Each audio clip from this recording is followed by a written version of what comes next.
The blood dripped down Richard's forehead as he was lying on the dirt floor, his body shaking uncontrollably.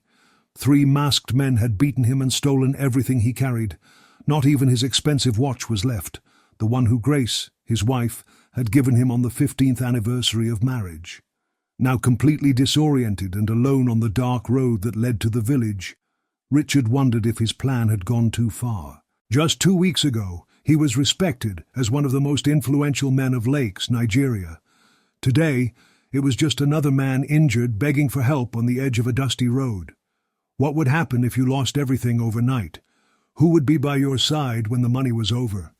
The rain fell gently on the roof of Richard's mansion as he watched the world through the large panoramic window, lost in deep thoughts. At 52, he had built an impressive empire. Properties on 3 continents, a fleet of luxury cars, and mining companies that employed thousands throughout West Africa. His name opened doors in the most exclusive circles of Abuja, Lakes, and Accra. But despite all his wealth, Richard Okafor felt a complete stranger in his own home.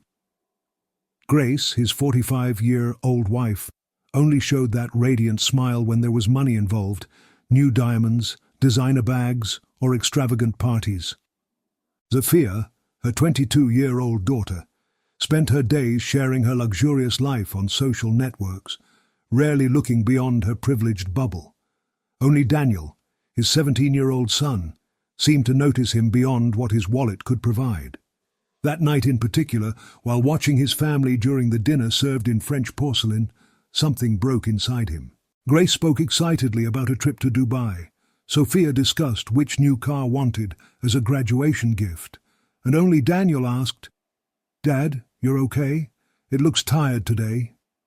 It was this simple demonstration of concern that crystallized his decision. Richard was exhausted with fake smiles and superficial relationships. He needed to know once and for all who really loved him and who just tolerated his presence for the material benefits he provided. After everyone retired, Richard called Michael, his personal assistant, and the only man he completely trusted. "I need you to do something for me, Michael. Something extremely confidential." Michael heard with growing concern as Richard detailed his plan. Secretly transfer all assets to hidden accounts, announce a fraudulent bankruptcy, and bring the family to the small village where he grew up in Igboland, pretending to have lost everything. Lord, with all due respect, this is crazy. It can destroy your family. Or you can save her, Richard replied with a disturbing calm. I need to know if they love me or love only what I can give. The next morning, Richard gathered everyone in the living room. Grace went angry at being awake any time soon. Sophia could barely keep her eyes open. And Daniel sat silently, watching her father curiously. I have terrible news, Richard started, his voice shaking perfectly. Weeks rehearsing this moment before the mirror had been worth it. I lost everything. The company went bankrupt, investors retreated, banks have froze our bills. We have nothing more. Grace's face turned into a horror mask. What do you mean by nothing? Is this a sick joke? I would like it, Richard continued, avoiding his wife's eyes. We need to leave this house today. Creditors are coming. There is only one place where we can go, my father's old house in the village in Umuahia. Village? Sophia shouted, knocking her cell phone. You're kidding. I have followers. I have a life. How will I explain this? Daniel remained silent, just watching everyone's reaction. Finally he said, How long will we be there, Father? I don't know, Richard answered honestly. This part was not a lie. I really didn't know how long it would last, your experiment. Grace, recovering from the initial shock, advanced toward him. His face, usually carefully composed, was contoured with fury. You're incompetent. 20 years of marriage to end like this, in the mud. A shame for all of us. She took an expensive vase and threw him into the wall, shattering him in 1,000 pieces. How could you do this with us, with everything we built? Richard noted that she said, we built, although Grace had never worked one day since they got married. Interesting how people rewrite the story when convenient, he thought. We only have a few hours to get the essentials. The rest will be auctioned to pay the debts. 3 hours later, the family that once had 4 bags for a weekend trip was reduced to a small chest each. Sophia cried uncontrollably, while Michael, who played her role perfectly, drove the only car that left, an old Toyota Corolla, towards the inside of Nigeria. The 6-hour trip seemed eternity. Grace remained in sepulchral silence, looking out the window with contempt for the increasingly rural landscape. Sophia was periodically sobbing, checking her cell phone just to find that the signal diminished every kilometer. Only Daniel seemed curious, asking occasional questions about the village where his father had grown. "How is it there, Dad? You never talked much about your childhood." Richard smiled slightly. "It's simple, but it has its beauty. I learned my most important values there." "Values that obviously forgot," Grace murmured poisonously, "or we would not be in this situation." When they finally arrived, the sun was beginning to put on a golden shine over the simple houses of the village. Children played carefree, women talked carrying water buckets on their heads, and men returned from the fields with tools on their shoulders. The house of Richard's late father was small but solid, 2 bedrooms, a living room combined with kitchen, and an outer bathroom. No air conditioning, only windows with mosquito screens. No fiber optic internet, just an unstable cell phone signal. No hot running water, just a well in the back. Grace entered the house and immediately left, covering his nose. "This is unacceptable. I prefer to go back to Lakes and live with my sister." "Your sister already knows our situation," Richard lied gently. "She doesn't want to get involved. No one wants to help when you fall." This was the first phase of the test. Richard carefully observed the reactions. Grace entered the house again, this time letting out a scream as he saw a small lizard on the wall. Sophia refused to enter completely, sitting on the porch with her arms crossed, frantically stirring on her cell phone in search of a sign. Daniel, on the other hand, was already exploring the place, opening windows to air the environment. "I'm going to get water from the well," said the boy, taking the buckets he found in the corner. "We need to clean it here." Richard's heart warmed up to see his son's attitude. The first night was difficult. Grace and Sophia shared a bedroom, Daniel stayed with the other, and Richard improvised a bed in the room. No one slept well. Nature's sounds were strange to ears used to the controlled noise of air conditioning and the safety of electronic alarms. The next morning, Richard got up early and found an elderly lady at the door. "Ah, you must be Chukwu's son.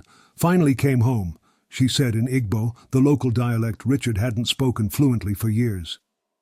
"Your father always said that you would come back one day." Richard swallowed hard. "I did not expect this kind of reception, not after practically abandoned the village for 30 years, returning only to the father's funeral." "Yes, it's me, Mama Adana," replied, recognizing the old family friend. "I brought cool cassava and some vegetables for you. I heard they arrived yesterday." She pushed a basket into her hands, smiling. "Everyone is eager to meet your family." Grace appeared at the door right now, with deep dark circles and cluttered hair. The elderly vision offering food seemed to get it even more. "We do not need charity," he has sinned in English. Richard translated into Mama Adana something completely different. "My wife thanks her kindness. We are all a little tired of the trip." In the following days, life in the village established its own pace. Daniel adapted impressively fast. In just a week, I was already in the fields, learned words in Igbo, and played soccer with local boys. Sophia alternated between crying crises and long lone walks to the only point of the hill where she got a cell phone signal. Grace. Well, Grace was a volcano about to erupt. "I can't live like this," I declared daily. "I was not created for that. My parents educated me to be a lady, not a peasant." On the 10th day, Richard announced that he needed to look for work in the nearby city. In fact, he would use this time to check his business remotely and ensure that Michael was keeping everything working behind the scenes. Before leaving, he left the equivalent of $50 in Naira, the local currency. "This is all I got borrowed," he explained. "You need to last until I find work." Grace took the money with contempt. "This barely buys a decent bag." "This buys food for almost 2 weeks here," Richard answered calmly. When Richard returned 3 days later, he found an unexpected scene. The house was impeccably clean. A small garden had been started in the back. On the makeshift stove, a stew bubbled with a delicious aroma. But that's not what surprised him. He went to see Grace, his elegant wife who had never touched a broom in the mansion, teaching 2 women in the village how to nails on a small makeshift table on the porch. "Ah, you came back," she said without enthusiasm to see him. "Daniel is helping Mr. Ez's field. Sophia went with Nkechi to learn to make braids." Richard was momentarily speechless. "What is happening?" Grace shrugged, applying nail polish to a client. "The money ended on the 2nd day. I had to improvise." Later that night, when everyone slept, Richard could not contain his curiosity. "How did you learn to do nails?" Grace looked at him with a mixture of anger and pride. "Did you forget that I met you when I worked at my cousin's beauty salon? Before you turned me into your luxury doll?" Richard had really forgotten. 20 years of marriage and that memory had been completely lost. The young and ambitious Grace, working hard to pay for her studies, doing nails and braids in lakes. How had he allowed both to forget that woman? In the following weeks, a subtle transformation began to happen. The family that seemed to be crumbling began to find his pace. Daniel became dear to all, his helpful nature and genuine curiosity conquering even the elders of the village. Surprisingly, Sophia discovered a talent for telling stories, entertaining the children with elaborate tales while learning to braid hair. But the greatest transformation was in Grace. The small manicure business expanded. Soon she was teaching techniques she had learned in luxury halls for local women. In return, they taught Grace how to prepare traditional dishes, how to negotiate in the market, how to cultivate simple vegetables. Richard watched, fascinated, while his wife, who complained of everything, gradually became the most respected person in the community. One night, 2 months after his arrival, Richard found Grace alone on the porch, looking at the stars. For the first time in years he saw silent tears running down her face. "Are you well?" he asked, sitting next to him.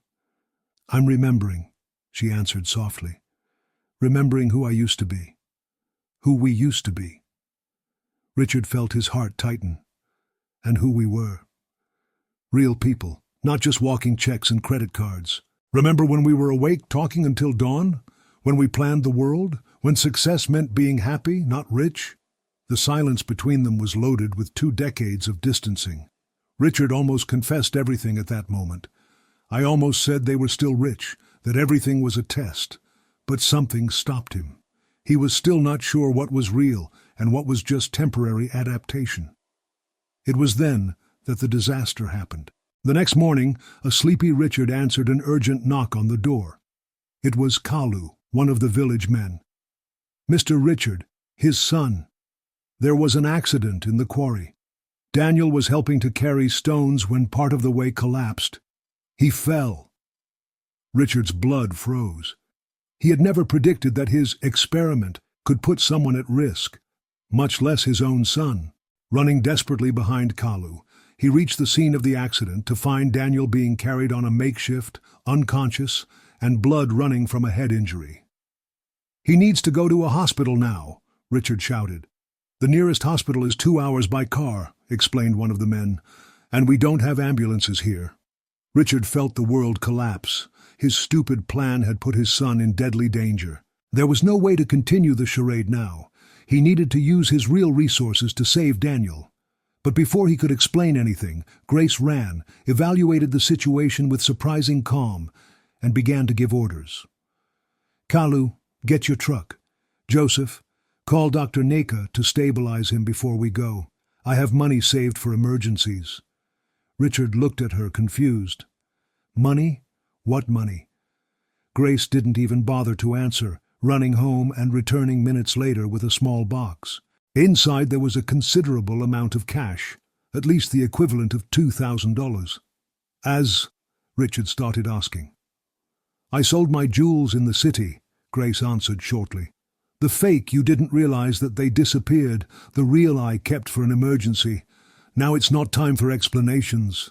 For the next 4 hours, Richard noted in stupor while Grace organized everything, Daniel's transportation, communication to the hospital, even bribing a doctor to give priority to care. It was not the futile socialite he believed to know, but a certain and practical woman who knew exactly what to do in a crisis. When Daniel was finally stable, with a serious concussion, but without permanent damage, Richard found Grace in the hospital waiting room, looking exhausted but relieved. "Why did you sell your jewelry?" he finally asked. "You loved them." Grace looked at him as if it were the stupid question he had ever heard. "It's just stones, Richard. Our family is worth more than bright stones." At that moment, Richard was ashamed like never before. His test now seemed incredibly cruel and arrogant. As he played God, his wife silently sacrificed himself, preparing for the worst. "Grace, I need to tell you something," he started, the voice shaking. It was then that 3 men entered the hospital looking for him. They were creditors, they said. They had discovered their whereabouts and required immediate payment, otherwise they would force him.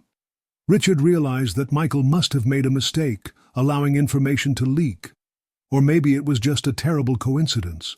Opportunistic criminals who discovered where he was. "I have no money," Richard tried to explain, but the men were not interested in excuses. "So let's have a particular conversation," said the leader, grabbing Richard by the arm. Grace immediately placed himself between them. "Release my husband, now. Madam, this is not your account. Your husband owes a lot of money to dangerous people." What happened next surprised everyone. Grace took a small bottle of pepper spray and hit the man's eyes directly. When the other 2 advanced, she shouted for help, attracting the attention of the hospital's security guards. In the following confusion, Richard was pushed out by Grace, who rapidly guided him to Kalu's truck. "Drive," she ordered the confused man. "Go back to the village on a different way. These men won't give up easily." On the way back, Richard couldn't understand what had happened. "Like you? Pepper spray? I have been carrying since I was robbed in Paris 5 years ago. You were too busy with your business to notice." That night was spent in surveillance. Richard barely slept, tormented by guilt and fear. In the village, they organized an alert system with local men taking turns to watch the roads. Daniel was still in the hospital. Sophia had stayed with him, and now she was just Richard and Grace in the small house. At dawn, Richard couldn't stand it anymore. He needed to confess.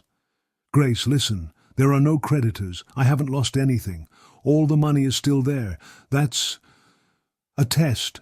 I wanted to see who really cared about me beyond my money." He expected shouts, throwing objects, perhaps even a divorce request. Instead, Grace stared at him for a long moment, then let out a bitter laugh. "Do you think I didn't know?" Richard froze. "Like this?"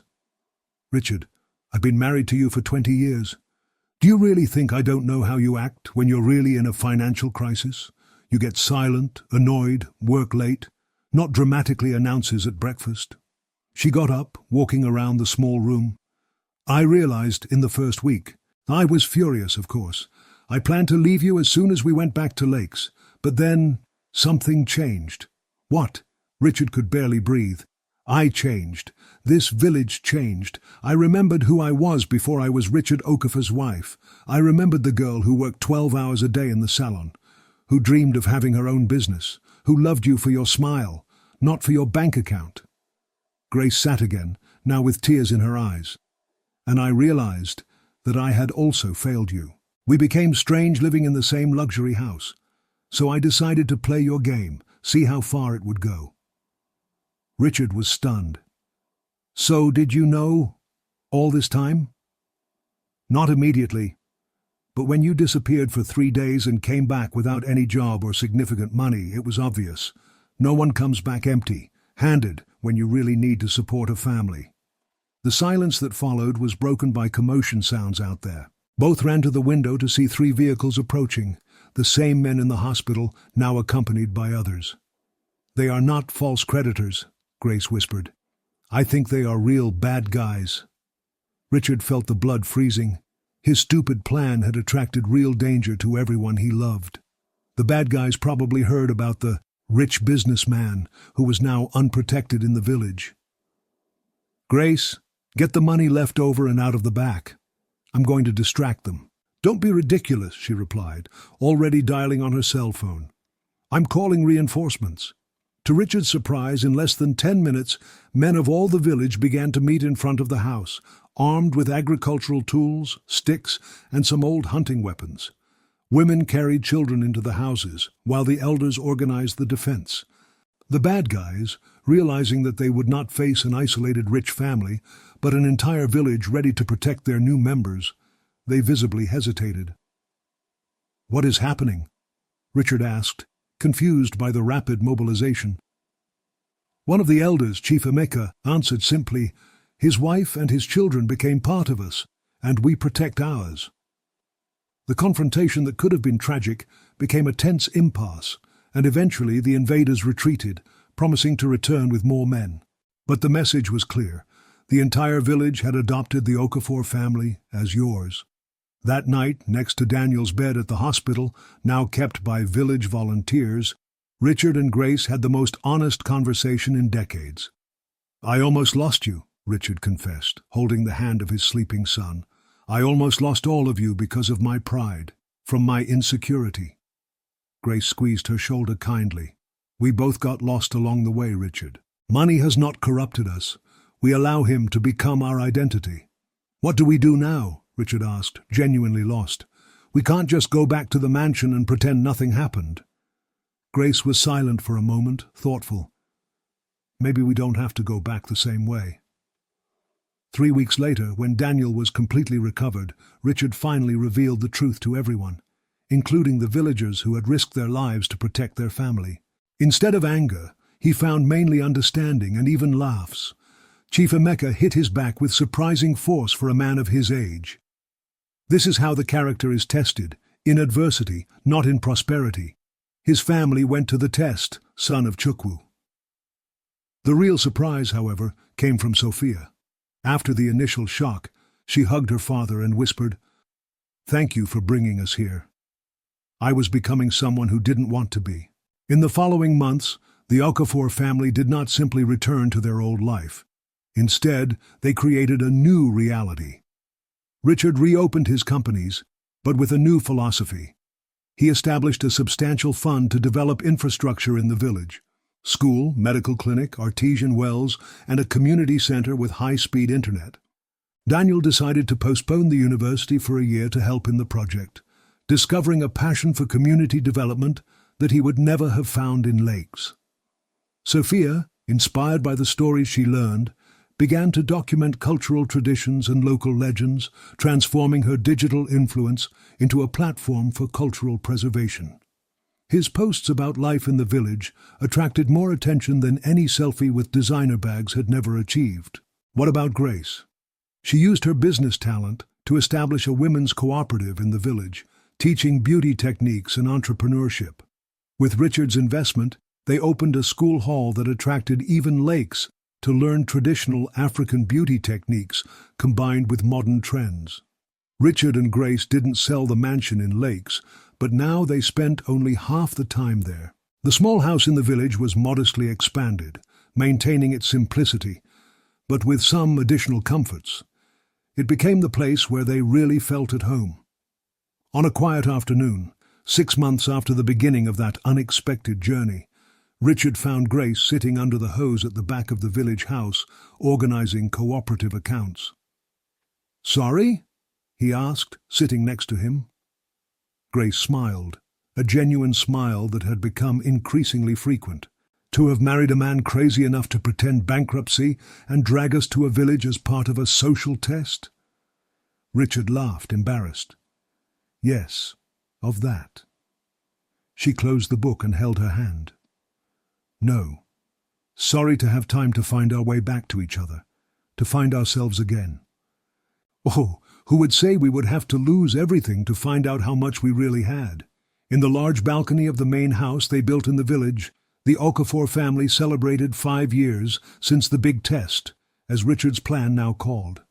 The village had flourished, not transformed into a tourist resort or an urban copy, but respectfully developed, preserving its traditions while improving the quality of life. Daniel, now graduated in international development, drove a foundation that replicated the cooperative model in other villages. Sophia had become a documentary filmmaker, her latest film about women rural entrepreneurs gaining international recognition. And Richard had resized his business, focusing on sustainable initiatives with positive social impact. But the true star of the celebration was Grace. The cooperative that started with 6 women now employed more than 100, exported handmade beauty products to 3 continents, and had become a reference in rural female entrepreneurship. "A toast to my wife," Richard lifted his cup, looking with admiration to Grace. "That taught me that true wealth is not measured in bank accounts, but in the lives we play." Grace smiled, thrilled, but shook her head. "No, a toast to us, the family we almost lost and rediscover. We are forced to rediscover." While the celebration continued, Richard briefly walked away to the edge of the property, from where he could see both the modern mansion they built and the simple houses of the village. Chief Emeka, now quite elderly but still lucid, joined him. "Your father would be proud," said the old man, leaning on his carved cane. "Not for money or buildings, but for seeing that your son finally understood." "Do you understand what?" Richard asked, genuinely curiously. "That a rich man is not the one who has much, but the one who needs little to be happy. You have discovered it the hard way." Richard nodded thoughtfully. "I almost lost everything, trying to prove that it had everything.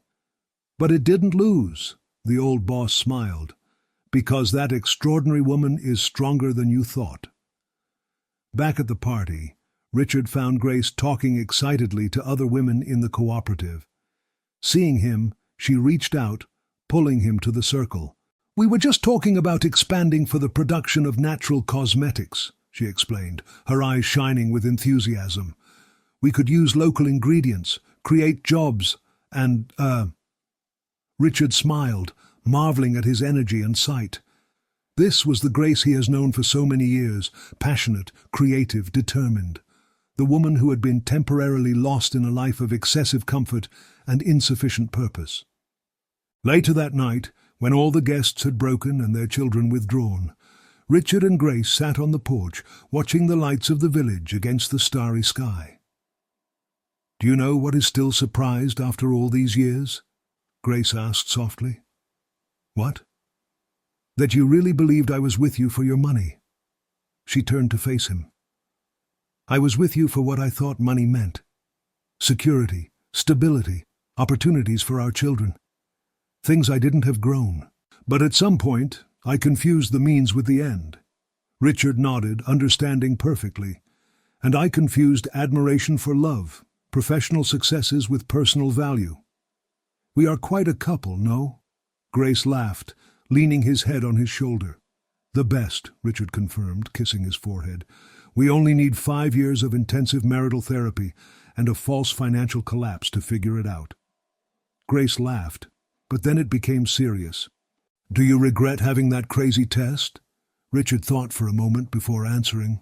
"I regret how I did it, the secret, the manipulation, the danger I put Daniel. But the result?" He looked at the prosperous village, to the welcoming house they had built for the extraordinary woman beside him. "No, I could never regret it."